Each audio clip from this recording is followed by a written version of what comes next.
Hi, welcome to the second part of this video where we are going to talk about the implementation of SCD Type 2 using Databricks Delta. We have seen what SCD Type 2 looks like, what it is, why it is important, and now we are going to see the implementation.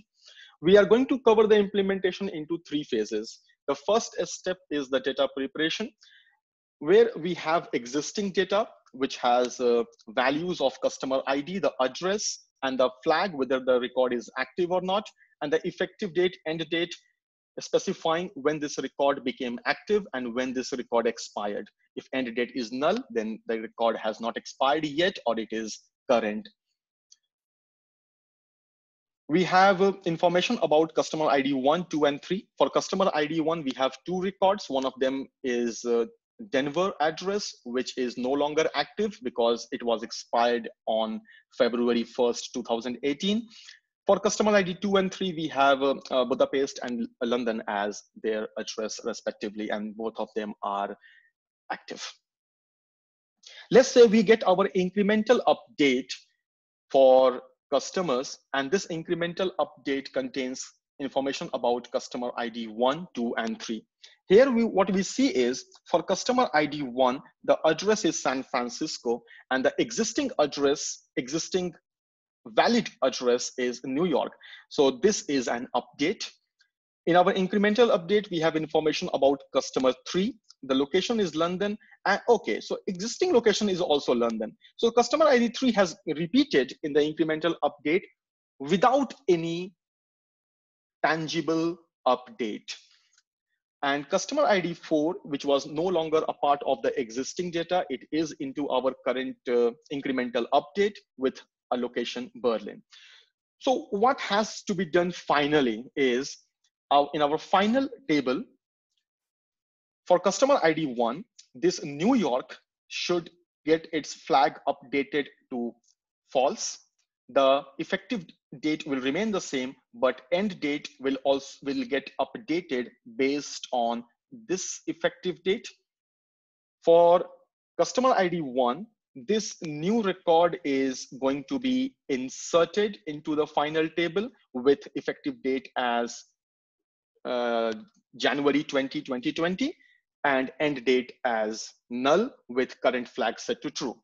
For customer ID 3, we should not do any activity because this customer is already present in the existing data and new update does not perform any update at all. For customer ID 4, since it is not present in the existing data, it will have only insert. So what we see is we have different types of records. One record is an updated version of existing record. One record is an unchanged version of existing record, and one record is a new insert. When we say unchanged, please don't compare on effective date because this effective date is something which we have added. It's not a part of the actual incremental update. So just focus on the change of the address, which is the field in the actual data set. And for customer ID 3, there is no change in address, which is the dimension field, like London. The source code for this will be, we are going to generate a data frame from a sequence of customers. Here, customer is a class we will be creating in our Scala code. We will write it in the Delta format in our local inside TMP SCD2 directory. And we will also have a incremental update generated from a sequence of customer updates. Customer update is also a Scala class, which we will create. And that's it. In step 2, we are going to prepare our ground for the merge or for the last step. What we are going to do is we are going to identify the records which are going to be inserted from incremental updates. We are going to identify the records which are going to be updated in the existing data. If a record has a primary key which exists in the existing data, and some fields have changed, then that record will have two effects. One effect will be to insert the record from incremental update, and the other effect will be to update or basically expire the existing record of the main table. And let's have a look like what will be that, how that situation will look like. Here, this customer ID, okay, sorry.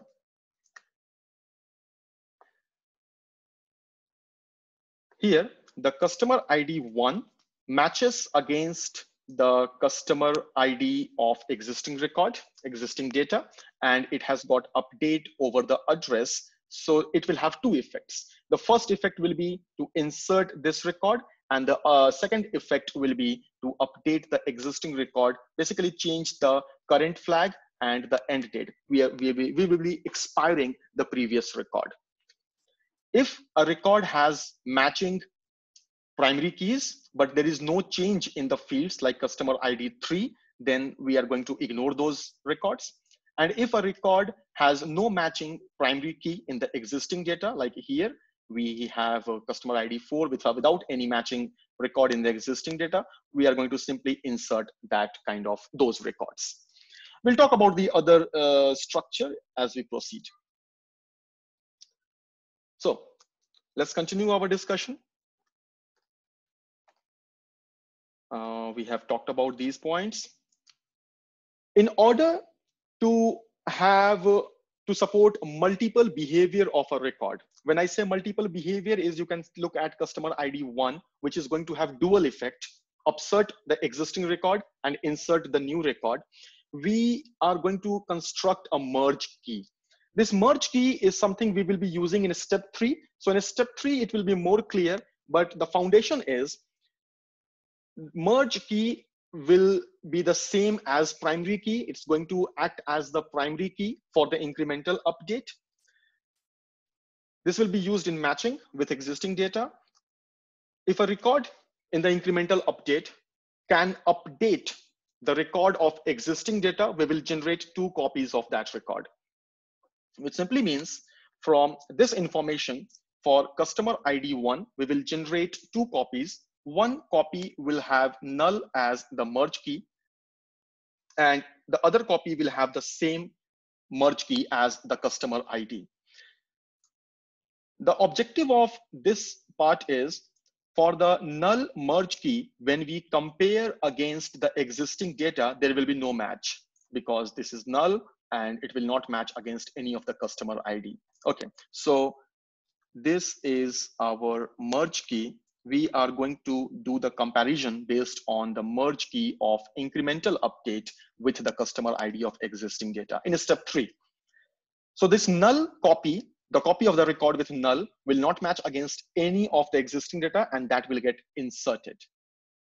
Whereas for the customer ID 1 merge key, the other copy will match against this existing record, the currently active record, and it's going to update it. So it will perform that kind of 2 operations.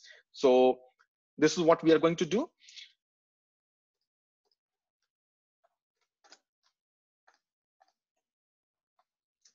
With the help of this merge key, we will not be updating the actual primary key of the incremental update data frame.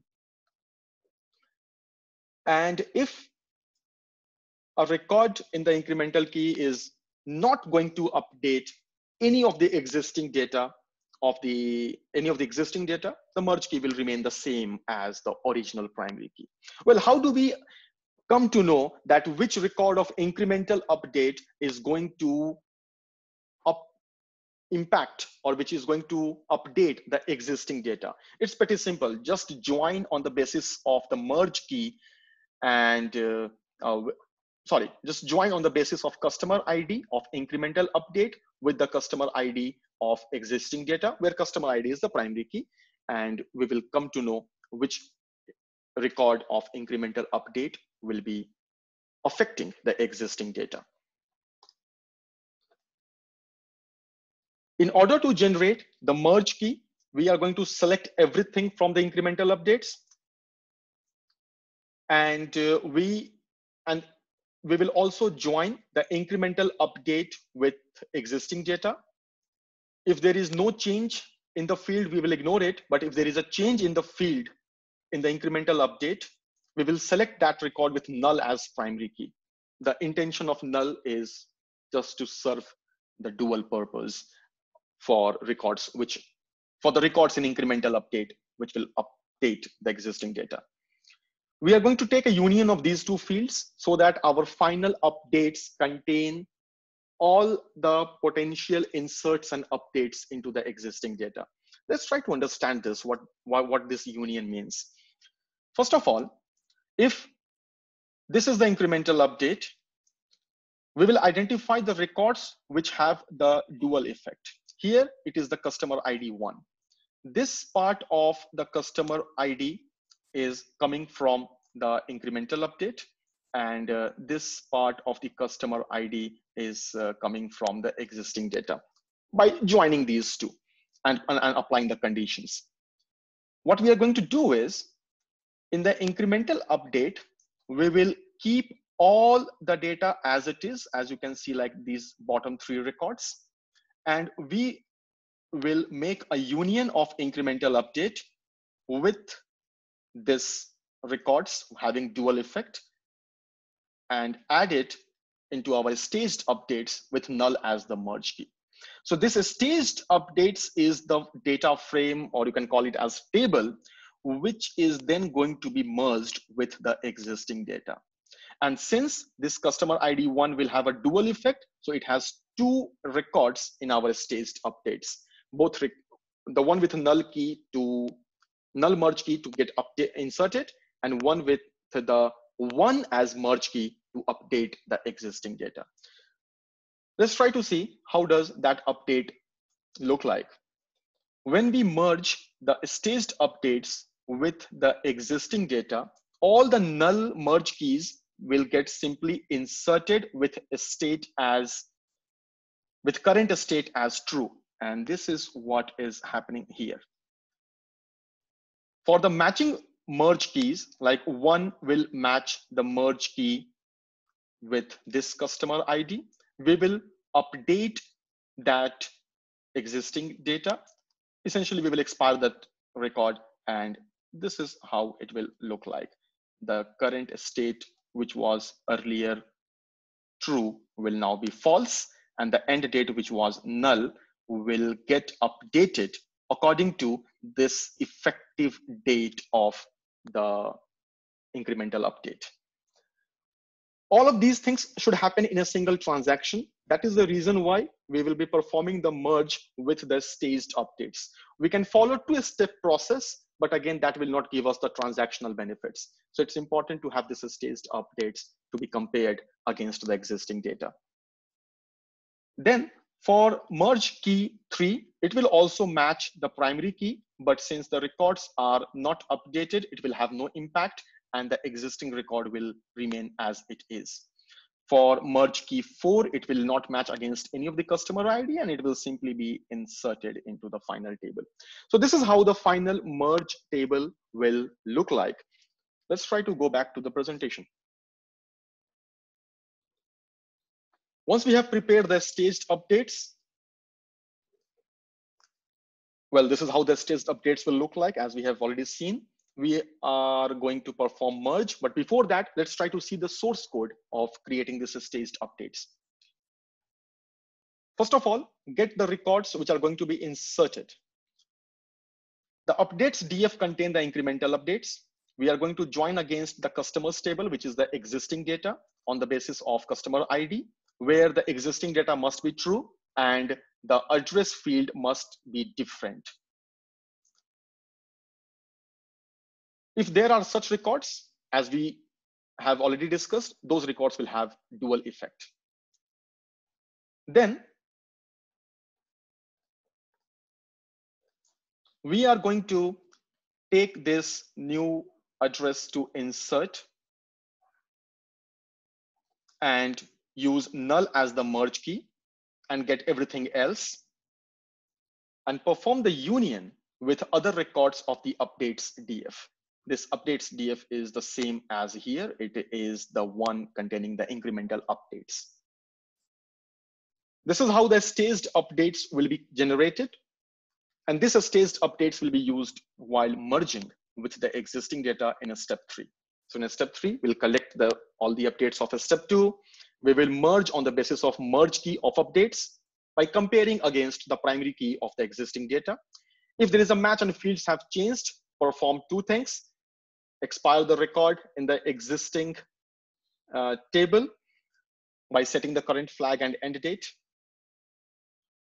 And if there is no match, simply insert it with current flag set to true and end date set to null.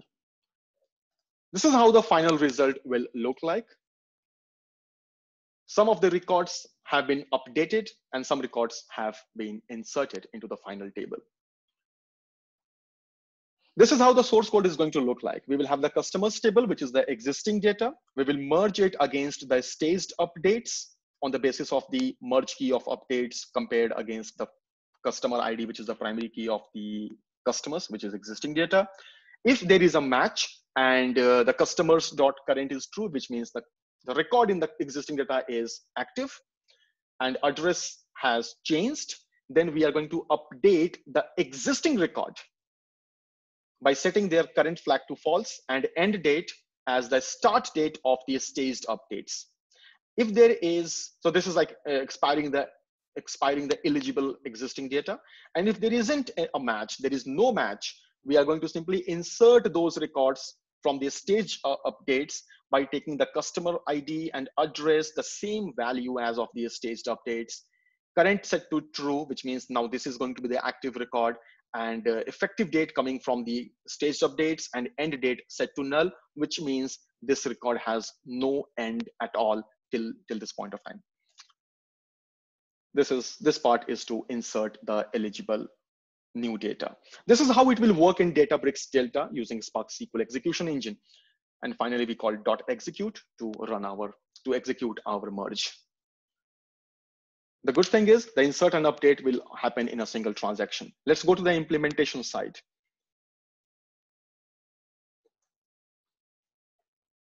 This is our source code. We have already understood most of the part of the source code. The thing is, I'm going to run a Spark shell in my local. I'm going to use the package Delta Core 0.6.1, which is the version of Delta package to use. And master local one means I'm going to use on a single core in my local machine. This is my terminal. Let's go inside a Spark shell. Once we go inside a Spark shell, we just make some imports, set the shuffle partitions to 1. By default, it is 200, which is a lot for a small amount of data. Customer update and customer are the two classes. They contain the customer ID and other information, which we are going to use. And I'm just going to drop the customers table if it exists. Well, this is something which can be ignored. So let's try to get rid of this.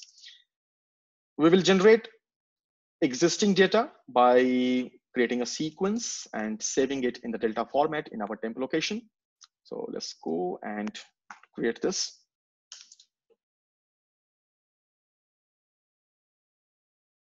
Oh, sorry, I haven't created the classes yet. So let me first create the classes and then run the creation of existing data. This part is going to create the existing data. And afterwards, we are going to create a data frame of the updates, the incremental updates we have received. Okay, so the previous step is still running. Let's wait for a while. Okay, it's done. And this is our incremental update. We will just use it as updates table. If you want, you can use this like this way. And afterwards, we are going to import the Delta table class from the Delta package. We will create the Delta table from this path. Again, remember, this is the path where existing data resides. And let's try to see how existing data look like. So this is how the existing data looks like. Afterwards, we generate our staged updates, but try to see what records will have the dual impact. So we see like this is the record which will have dual impact, okay? And afterwards, we generate the stage updates, which is the bunch of records which will be inserted, plus which have the potential to update the existing record of the Delta table. So as you can see, the merge key is null for customer ID 1, and for the same customer ID, the other copy has merge key 1. So this is going to update the existing record, and this is going to get inserted into the the final record, the final table. And then we run the merge. I think we have already discovered what every step does. Let's try to run this. And once this completes, we are going to read the delta table at this path. Our expectation is the existing delta table would have got updated. And let's try to run this and see what happens. Well, we see for one, New York and Denver now are expired. And San Francisco is a new record, which with effective date as 20th of January 2020. And this also updated the existing record for the same customer ID, which has location New York till 2020 January 20. The customer ID 4 has been inserted, and customer ID 3 has remained unchanged as before, as expected. I'm going to go out of the Spark shell and let me try to show you how does this actual directory look like. Well, this contains a bunch of Parquet files and a delta log. So this delta log contains the schema information and transactional log as with any other delta format. And you can see that delta supports upsert by using Parquet as its file format, but with transactional log, we can evolve our schema, evolve our record, as well as upsert at the same time.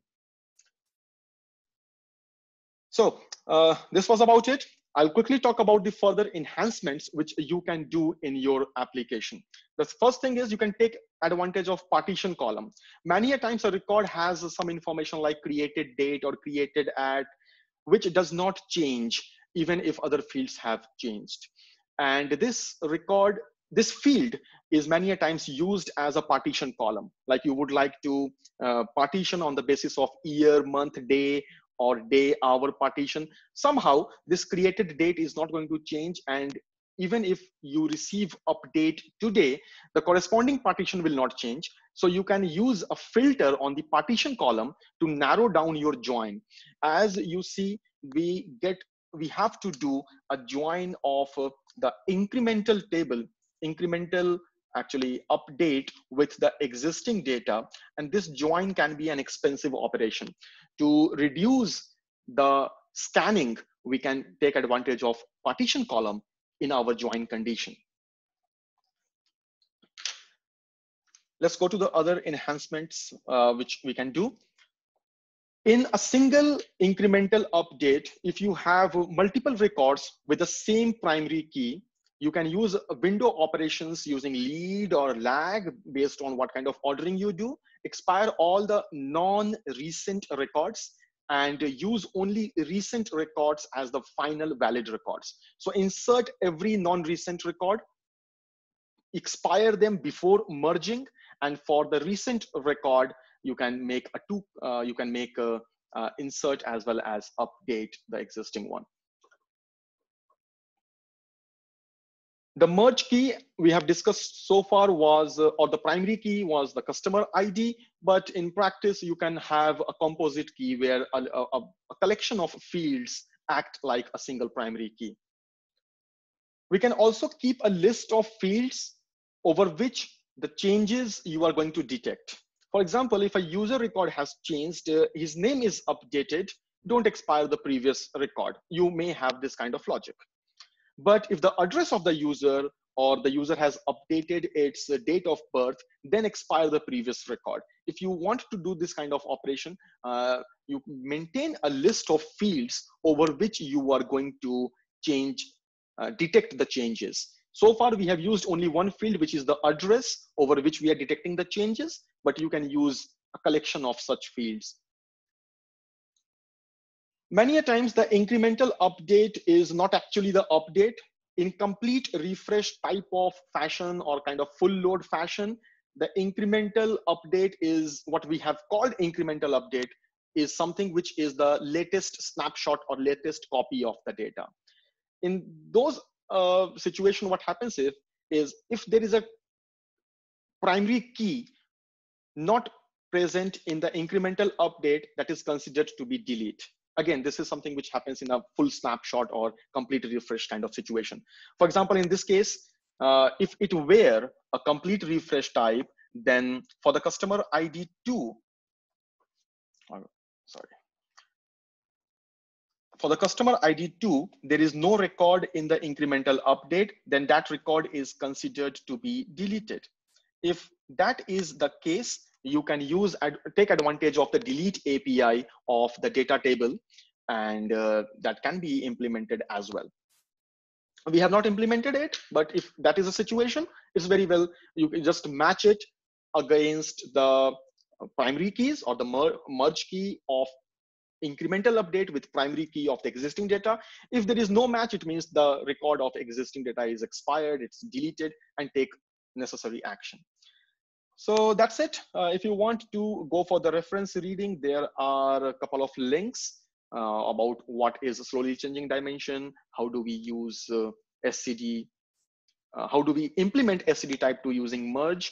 And if you have any further questions for me, let me know in the comments. And I would like to thank you for your attention. And I hope this video helped you. Thank you. Thanks a lot for watching this video.